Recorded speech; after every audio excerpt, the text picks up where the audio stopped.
Good morning friends. मैं जमशेद सिंह कपूर लंगर सेवा में आपका स्वागत करता हूं। मैं हमेशा की तरह लंगर बांट रहा था, तो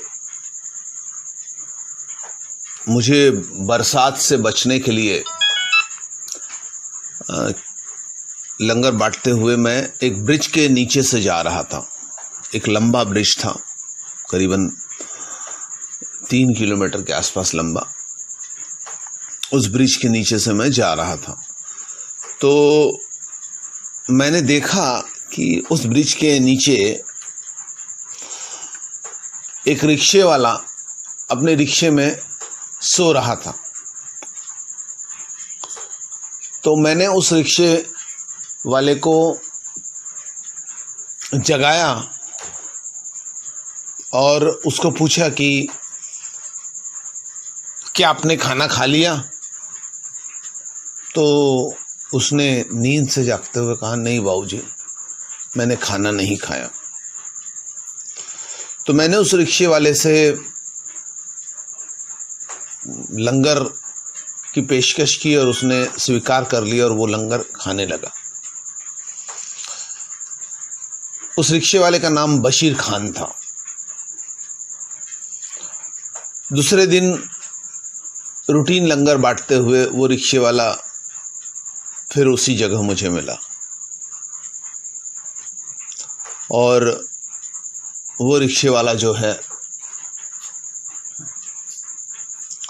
देखकर मुझे पहचान गया और मैंने उसको आज भी लंगर दिया। अब चूंकि मौसम खुला हुआ था और वो रिक्शे वाला जब लंगर खाने लगा और लंगर खाते खाते मैंने उनसे बात की। चूँकि वो आखिरी स्टाफ था और मेरे पास में समय था, आखिरी राउंड, आखिरी स्टाफ और आखिरी कैंडिडेट लंगर खाने वाला, एक नया। तो मैंने फिर उससे लंगर खिलाते हुए थोड़ी डिटेल में बातचीत की। तो उसने मुझे बताया, जैसे कि नाम तो पहले ही एक दिन पहले बता चुका था। तो मैंने पूछा, बशीर भाई, आप ये कैसा, आपका सफ़र कैसा रहा जीवन का? तो उन्होंने मुझे बताया कि मैं पहले एक सरदार जी जो हैं उनके यहाँ काम करता था, रेडिएटर का मिस्त्री रहते हुए बशीर खान ने अच्छा ठीक रोजी कमाई। अपनी पत्नी और बच्चे को उन्होंने पाल पोस के बड़ा किया। बच्चे की शादी की, जितना पढ़ा सकते थे पढ़ाया। बच्चा पढ़ने में बहुत ज़्यादा इंटेलिजेंट नहीं था, तो बच्चे की शादी की। बच्चे को घर बना के दिया झोपड़पट्टी एरिया में, जहाँ उनकी हैसियत थी, जितना वो कर सकते थे किया। उसके बाद में उनके जो मालक थे उनकी डेथ हो गई। परिवार जो है वो दिल्ली चले गया। अपने मालक को बहुत याद करते हैं। वो कहते हैं कि वो मुझे आलू के पराठे बहुत अच्छे से खिलाते थे जब भी मैं उनके घर में जाता था चाबी लेने के लिए रेडिएटर की दुकान की। तो और मेरा बहुत ख्याल रखते थे। उनकी पत्नी मुझे बहुत बड़े ग्लास में चाय देती थी और मैं घर से तो भूखा निकलता था, पर उनके यहाँ आलू का पराठा और चाय पीकर मुझे तृप्ति होती थी। फिर मैं जाके काम करता था दिन भर। मेरे लिए खाना भी उनके यहाँ से आ जाता था, मालिक के साथ में मैं भी खा लेता था। तो वो पुराने दिनों को याद करते हैं। और फिर उन्होंने, जैसे रेडिएटर की दुकान बंद हो गई, रेडिएटर का जो महत्व है वो भी कम हो गया। नई गाड़ियों में रेडिएटर का महत्व उतना नहीं रहा जितना पुरानी गाड़ियों में था। तो और उनके मालिक दिल्ली चले गए। उनके मालिक की डेथ के बाद में परिवार दिल्ली चला गया। तो फिर अपनी ज़िंदगी का गुजारा करने के लिए बशीर खान रिक्शा चलाने लगे। जब बशीर खान बहुत अच्छी कमाई करते थे एज ए रेडिएटर मिस्त्री, तो परिवार बहुत पूछ थी। अब रिक्शा चलाने लगे तो थोड़ी पूछ कम हो गई, और ई रिक्शा आने की वजह से, ऑटो आने की वजह से, दूसरे जो 10 रुपये में 15 रुपये में एक जगह से दूसरी जगह बड़े स्पीड से छोड़ देते हैं, तो बशीर खान का धंधा और डाउन हो गया। तो परिवार वालों ने पूछना बंद कर दिया। जो रिक्शा वो किराए पे लेते हैं, थोड़ा बहुत गुजारा हो जाता है, पर बहुत मुश्किल से उनके पास में अपने गुजारे के लिए बचते थे। तो परिवार ने एक तरीके से उनको किनारे कर दिया। 1-2 बार बच्चे ने और बीवी ने, उनकी बीवी बच्चे के साइड हो गई और बच्चे के साथ मिलके बशीर खान पर जो जुल्म ढाने लगी। कहते हैं बशीर खान की जब गन्ने में रस नहीं होता तो उसको फेंक दिया जाता है, उसका रस पूरा निचोड़ के फेंक दिया है। इसी तरीके से परिवार ने मुझे पूरी तरीके से निचोड़ के आज फेंक दिया है। बशीर खान के बेटे ने एक बार उनको बहुत बुरे तरीके से लताड़ा, बेइज्जती भी की, बुरे तरीके से थप्पड़ भी मारा। यह सब होने के बाद में बशीर खान नाराज होकर तालाब में आत्महत्या करने भी गए थे। बशीर खान को रास्ते में एक उनका दोस्त मिल गया और उसने कहा कि जब तुमको परिवार वालों ने किनारे कर दिया है, तुमको बहुत ज़्यादा तकलीफ दे रहे हैं, तुम कमाते हो, वहाँ जाते हो, उनको देते हो, तो वो तकलीफ देते हैं, अब तुम उन पर बोझ बनने लगे, इसलिए तुमको तकलीफ। आप अपने रिक्शे में रहते जाओ, रिक्शा कहीं भी किनारे लगा दिया, उसी में खा पी लिया।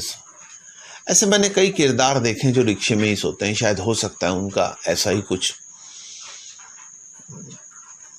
कहानी होगी या ऐसा ही कुछ इतिहास होगा। तो बशीर खान ने उनकी बात सुन ली और सोचा कि मरकर अपनी ज़िंदगी को ख़त्म करने के बदले क्यों ना अपने रिक्शे को ही अपना घर बना लिया जाए, और रिक्शे में रहने लगे, थोड़ा बहुत काम भी करने लगे। पर बशीर खान आज 70 के आसपास उम्र के हैं। बहुत लंबी जिंदगी मेहनत कष्ट में बिताते हुए बशीर खान का शरीर अब जवाब देने लगा है। बशीर खान ने मुझसे रिक्वेस्ट की कि वो कुछ ऐसा काम ढूंढे जिसमें कुछ थोड़ा बहुत वो उनको गेट खोलना पड़े या या थोड़ी हल्की सी साफ सफाई करनी पड़े, ज़्यादा मेहनत ना हो, क्योंकि अभी रिक्शे के काम में कोई दम नहीं रहा। साइकिल रिक्शा जो है, जो उसको चला के खींचा जाता है, उसमें कोई मेहनत नहीं, कोई इस पर बैठना नहीं चाहता। थोड़ा बहुत सामान की ढुलाई करके मिल जाता है, पर बहुत मुश्किल है, और अब शरीर साथ नहीं दे रहा। तो बशीर खान से मैंने बताया कि मैं आपके लिए कोशिश करूंगा। उनकी सारी कहानी सुनने के बाद में मुझे उनके दर्द से रूबरू होने का मौका मिला और ये लगा कि इनके लिए कुछ किया जाए। वापस लौटने के बाद में मैंने घर से, मेरे एक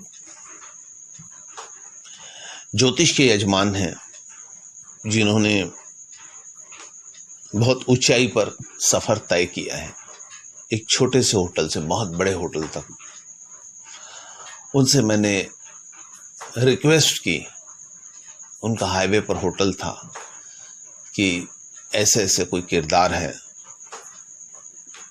उनके लिए आप कुछ कीजिए, ये बहुत सबाब का काम है।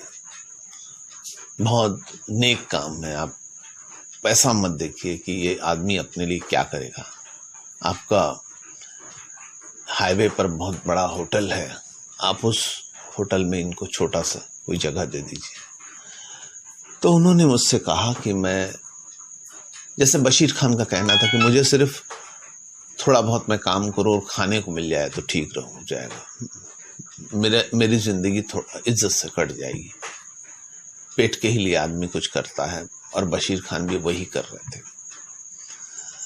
तो उन्होंने मेरी बात मानकर बशीर खान को अपने हाईवे वाले होटल में